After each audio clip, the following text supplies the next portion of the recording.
Bonjour à toutes et à tous, bienvenue sur KTO pour la vie des diocèses, où nous partons chaque semaine à la découverte d'un territoire, d'un diocèse et de son évêque. Et aujourd'hui, direction l'Est de l'Île-de-France pour parler de la Seine-et-Marne avec le diocèse de Meaux. Dans cette édition, on retrouvera deux paroisses du diocèse pour voir comment se déroulent les consultations pour le concile provincial sur les catéchumènes et les néophytes.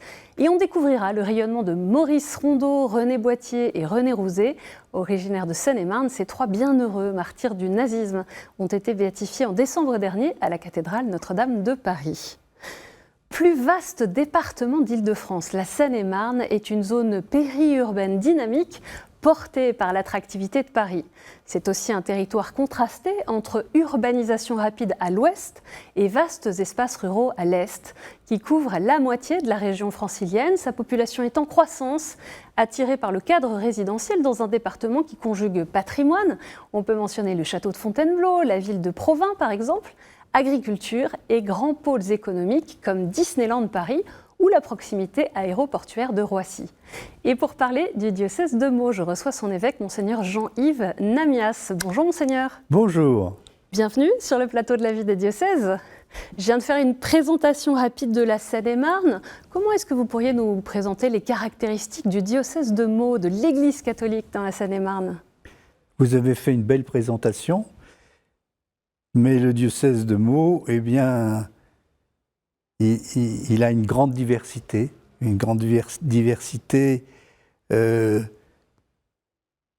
dans l'ouest du diocèse et puis dans la dimension rurale. C'est un diocèse avec une longue histoire, une très très longue histoire. Nous y reviendrons sans doute. Et c'est un diocèse où je suis très attaché à ce diocèse. Voilà. Quelques dates pour mieux connaître votre parcours, Monseigneur Jean-Yves Namias. Vous êtes donc évêque du diocèse de Meaux depuis 2012. Vous êtes né dans le Val-de-Marne en 1957 à Saint-Mandé, ordonné prêtre en 1989 pour le diocèse de Paris. Vous avez notamment, parmi toutes vos missions, été supérieur du séminaire diocésain de Paris de 1996 à 2001 et évêque auxiliaire de Paris de 2006 à 2012. Vous avez choisi comme devise épiscopale que tous soient un afin que le monde croie. Elle vient donc de l'évangile de Saint Jean au chapitre 17. Cette devise de l'unité, Monseigneur Jean-Yves Namias, comment est-ce qu'elle résonne particulièrement aujourd'hui dans un diocèse aussi divers que le vôtre ? Je suis très attaché à cette unité au service de l'évangélisation. Et c'est ce que j'essaye de faire dans ce diocèse que j'aime beaucoup, qui est le diocèse de Meaux. Vous êtes évêque de Meaux depuis plus de 10 ans maintenant. Quel regard est-ce que vous portez sur l'évolution du diocèse depuis votre arrivée ? C'est un diocèse immense, un diocèse qui a cette vitalité, cette diversité de l'Ouest et du rural. Et donc c'est une belle mission que de veiller à l'unité pour l'évangélisation, pour la mission. Et je pense que cette dimension, elle est très intégrée maintenant dans le diocèse. C'est que tout ce que nous faisons, c'est pour annoncer l'Évangile. Qu'est-ce qui a changé depuis votre arrivée en 2012 ? Si je prends le diocèse de Meaux et la Seine-et-Marne, beaucoup de gens viennent du monde entier et en particulier de Paris, de l'Île-de-France. Et beaucoup de gens, cette annonce de l'Évangile, ils l'intègrent. Ça fait partie des grandes évolutions. On va voir ensemble comment les paroisses du diocèse de Meaux vivent l'afflux des demandes de baptême chez les jeunes et chez les adultes. Alors que le concile provincial d'Île-de-France réunit les diocèses franciliens et le diocèse aux armées autour de cette réflexion, nous sommes allés à la rencontre des paroissiens de Nangis, un secteur rural, et de Lagny-sur-Marne, une zone très urbaine, qui participe à cette large consultation locale mêlant catéchumènes, néophytes, accompagnateurs et fidèles. Très urbaine, mais très ancienne. On va voir ça ensemble grâce à ce reportage de Guillaume Cross. À Lagny-sur-Marne, Marie-Thérèse Butin s'apprête à rejoindre un groupe qui a participé aux consultations du Concile provincial. Les échanges ont rassemblé entre 50 et 80 participants. Le dernier était le 9 avril. La première soirée était consacrée à l'accueil. Le thème était donc accueillir. Comment accueillir toutes ces nouvelles personnes qui frappent à la porte de l'Église. Et ce soir, il s'agit de se poser la question de la transformation. Comment vivre ça dans nos paroisses? Comment se laisser transformer par ces personnes nouvelles? Et qu'est-ce qu'elles nous apportent au sein de la paroisse? Vous allez voir, nous avons une très belle Église. Lors de ces discussions, néophytes, catéchumènes, prêtres et paroissiens étaient conviés au débat. Ils se réunissent aujourd'hui pour revenir sur les questions soulevées pendant les consultations. Ce qu'on attend de ces réunions, c'est de faire passer notre message, de pouvoir évoquer nos difficultés qu'on a eues pour rentrer dans l'Église, intégrer l'Église et pouvoir faciliter le chemin au prochain. Ici, on a quand même une paroisse qui est assez dynamique, qui propose beaucoup d'activités. Donc c'est vrai qu'on a cette chance. Durant les consultations, les participants utilisent la technique de la conversation dans l'esprit, qui permet à chacun de parler dans un temps imparti. Francis était facilitateur. Il permettait à chacun de s'exprimer en toute liberté.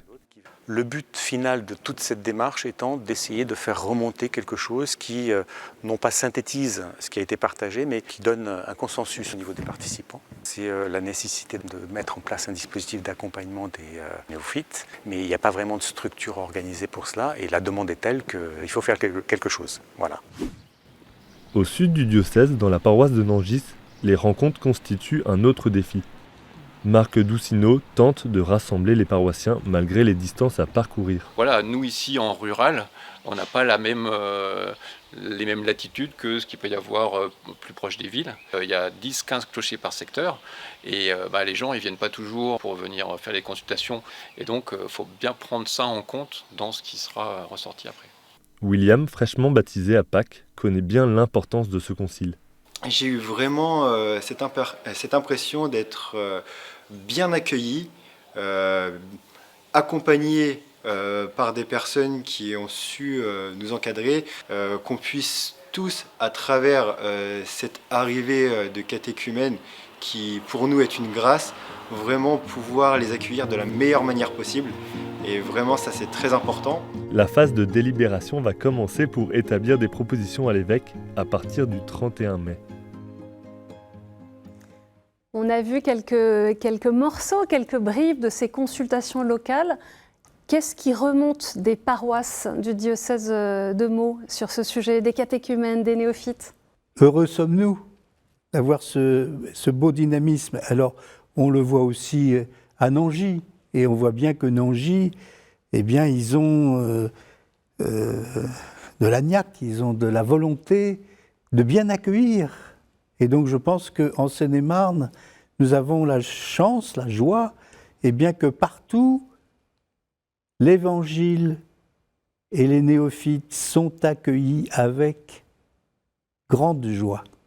Qu'est-ce qui vous marque dans le profil de tous ceux qui frappent à la porte de l'Église ces dernières années et on voit leur nombre en explosion, en augmentation?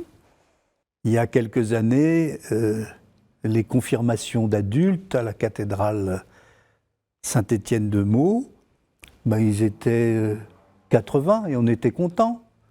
Et là, on va faire 4 éditions parce que notre cathédrale, elle est peut-être grande, mais elle n'est pas assez grande. Elle est trop petite maintenant. Elle est trop petite. Et peut-être que l'année prochaine, il faudra faire 4. Le concile provincial a été solennellement ouvert le 31 mai dernier, en la fête de la Sainte Trinité. Qu'est-ce que vous espérez de ce concile qui rassemble tous les diocèses franciliens et le diocèse aux armées? Ce que j'en espère, c'est beaucoup de dynamisme. Il faut accueillir ces catéchumènes et ces néophytes. Partout sur mon diocèse, on dit le catéchuménat explose. Je ne sais pas si le terme est bon, mais ça essaye d'exprimer qu'il y a une augmentation très, très, très, très grande, très, très forte. Et puis, on a ce concile qui nous unit tous et cette volonté d'écouter, de les accueillir avec bienveillance, avec pertinence. Et donc nous verrons bien. On le disait tout à l'heure, le diocèse accueille beaucoup de nouvelles populations, dont des familles qui quittent Paris. Et il y a de grands projets de construction d'églises. Je pense à la nouvelle église Sainte-Bathilde à Chelles, et puis aussi à Céris, le Val d'Europe, qui est le quartier autour de Marne-la-Vallée, de Disneyland Paris. La première pierre de la future église Saint-Colomban qui vient d'être posée après l'inauguration de l'établissement scolaire Saint-Colomban. Qu'est-ce que ça dit de la vitalité de l'église en Seine-et-Marne aujourd'hui, tous ces projets ? Ces projets, ces bâtiments, c'est des projets pastoraux. Et chacun des lieux, il y a une communauté très dynamique qui vient et qui nous demande de les accueillir, de les dynamiser. Ce sont à chaque fois des projets pastoraux et des projets d'espérance. Vous êtes un évêque qui construit des églises, ce n'est pas le cas dans tous les diocèses. Comment est-ce que vous accompagnez justement ces projets de construction d'églises ? C'est l'avenir qui est en train d'être construit ? C'est l'avenir et c'est le présent surtout. C'est le présent, un présent missionnaire qui annonce l'Évangile. Et si je prends par exemple Sainte-Bathilde... On voit quelques images là en ce moment, oui. Très bien, mais moi je ne les vois pas. Sainte-Bathilde...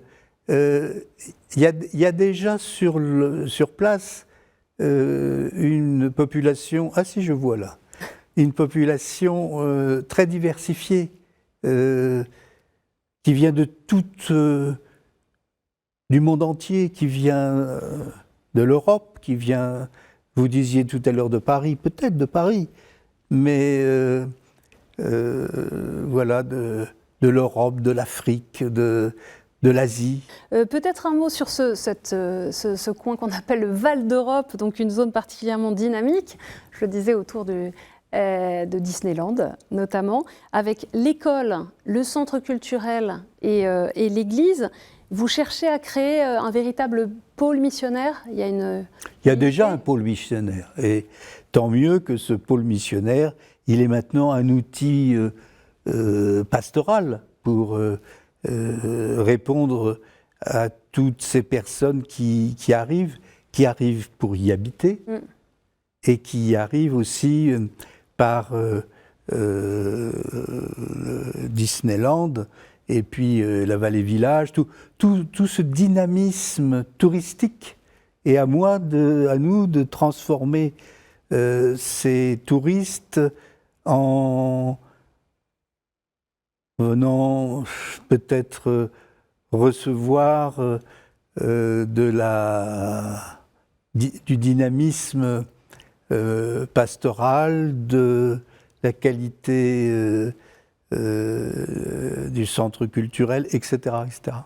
Monseigneur Jean-Yves Namias, le 13 décembre dernier, 50 martyrs du nazisme ont été béatifiés à Notre-Dame de Paris, et parmi eux, 3 hommes originaires du diocèse de Meaux, Maurice Rondeau, René Boittier et René Rouzet. Tous 3 étaient catholiques résistants et sont morts victimes du nazisme pendant la Seconde Guerre mondiale. Le 3 mai dernier, le diocèse de Meaux leur a rendu hommage lors d'une messe d'action de grâce à la cathédrale. Marie-Laure Gordien, vierge consacrée du diocèse et auteur d'un ouvrage consacré à Maurice Rondeau, le père Olivier, en mission à Coulommiers, où vivaient René Boittier et René Rouzet, ainsi que le frère Benoît Joseph, neveu de René Boittier, explique l'importance de ces témoignages.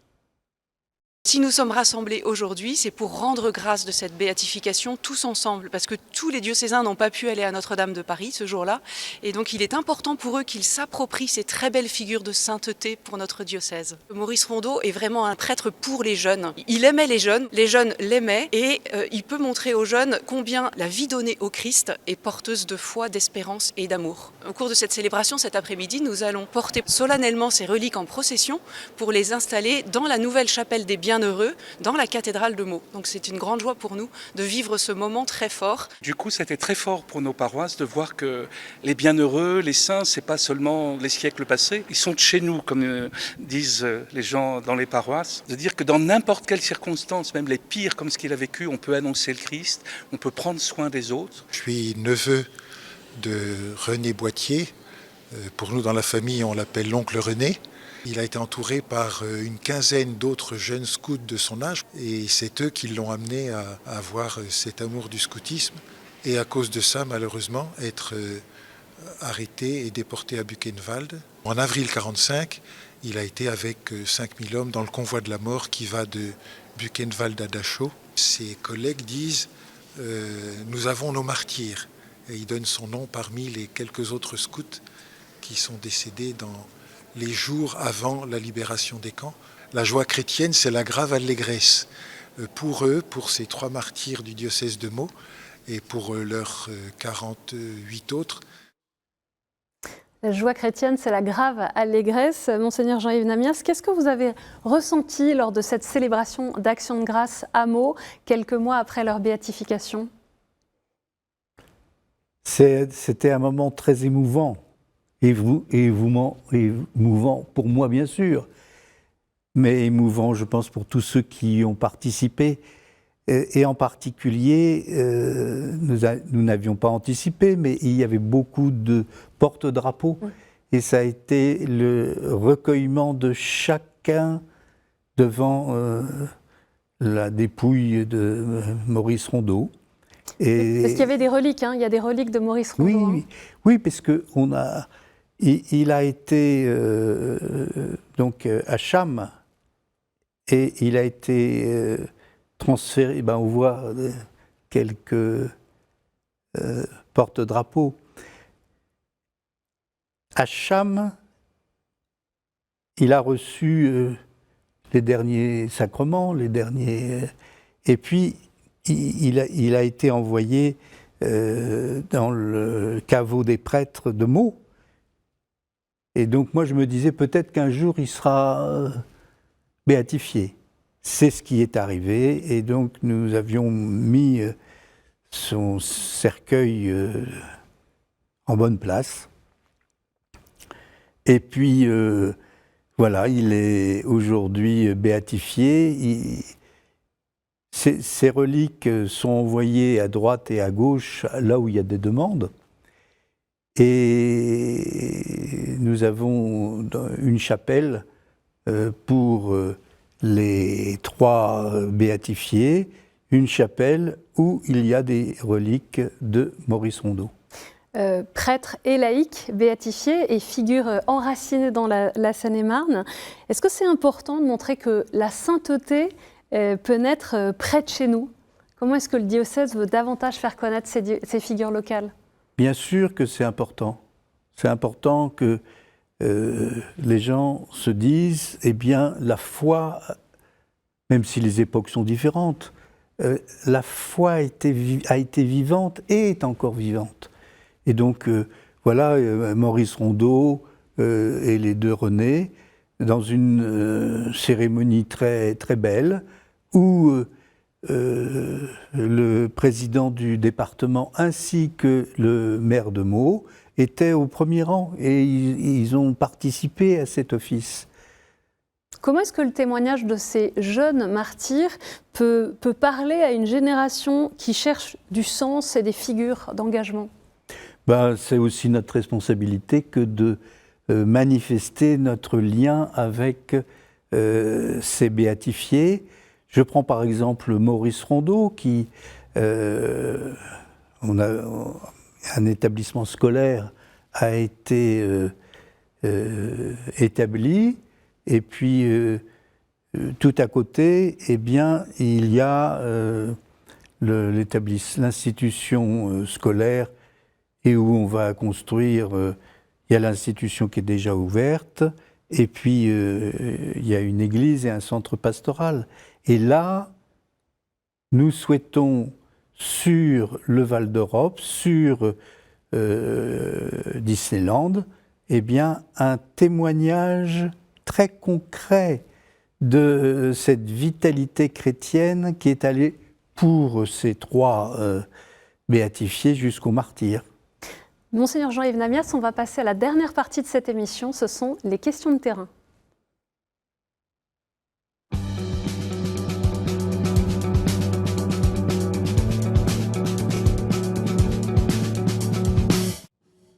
3 questions courtes, 3 réponses courtes. La première question, elle vient de Ségolène, de la paroisse de Chelles.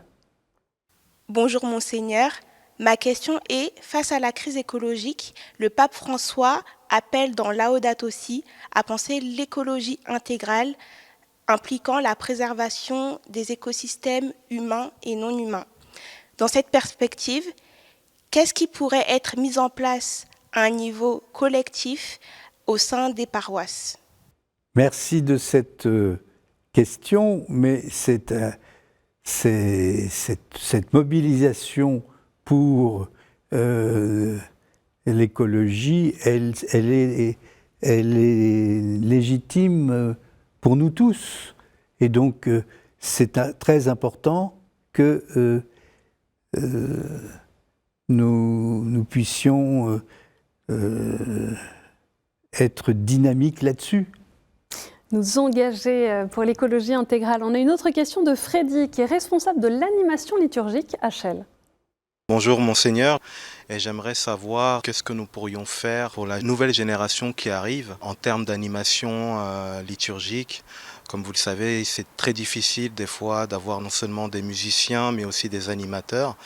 Et j'aimerais savoir tout simplement s'il y aurait peut-être une formation ou quelque chose qui permette facilement l'accès à trouver plus rapidement des animateurs ou des animations. Sur Chelles, nous allons avoir une nouvelle église. Elle n'est pas encore terminée, elle va bientôt être terminée. Eh bien, c'est dans cette grande église qu'il ait ce dynamisme de la transmission de la foi. Nous sommes missionnaires. Et donc, forcément, cette animation des messes, elle doit renvoyer chacun à annoncer l'Évangile. Voilà, c'est ce que j'espère pour eux. Et puis, j'irai les soutenir. Et on termine avec une question de Laura. Elle s'occupe des réseaux sociaux pour cette même paroisse de Chelles. Bonjour Monseigneur, l'année dernière c'était le jubilé des jeunes et donc j'ai une question sur ce thème. Qu'est-ce qui vous donne de l'espérance pour l'avenir de l'Église avec les jeunes d'aujourd'hui? Merci beaucoup. Évidemment qu'on a de l'espérance en regardant tous ces jeunes qui nous vitalisent. Bien sûr, ils sont exigeants, mais surtout, ne taisez pas votre espérance. Voilà ce que je dirais aux jeunes. Monseigneur Jean-Yves Namias, pour finir, si vous aviez un message à adresser aujourd'hui aux catholiques de Seine-et-Marne, mais aussi tout simplement à ceux qui cherchent un sens à leur vie, qui habitent la Seine-et-Marne, quel serait votre message? Que tout soit un afin que le monde croie. Cet appel à l'unité? À l'unité dans notre diversité, et puis à témoigner afin que le monde croie. C'est-à-dire à pas simplement vivre sa vie chrétienne, mais à vivre sa vie chrétienne pour faire des disciples. Puis je disais, pour ceux qui cherchent aussi un sens à leur vie, parce qu'il y en a en fait beaucoup encore qui ne connaissent pas le Christ, qui ne connaissent pas le message de l'Évangile. Mais c'est notre responsabilité. C'est notre responsabilité que de témoigner du Christ, lui qui est l'espérance des hommes. Merci beaucoup, Monseigneur Jean-Yves Namias, d'être venu sur le plateau de la vie des diocèses. Pour en savoir plus sur le diocèse de Meaux, rendez-vous sur le site internet www.cato77.fr. Cette émission est bien sûr à revoir sur kto-tv.com et à réécouter sur les plateformes de podcast et sur l'application KTO Radio. Merci pour votre fidélité. Je vous donne rendez-vous la semaine prochaine.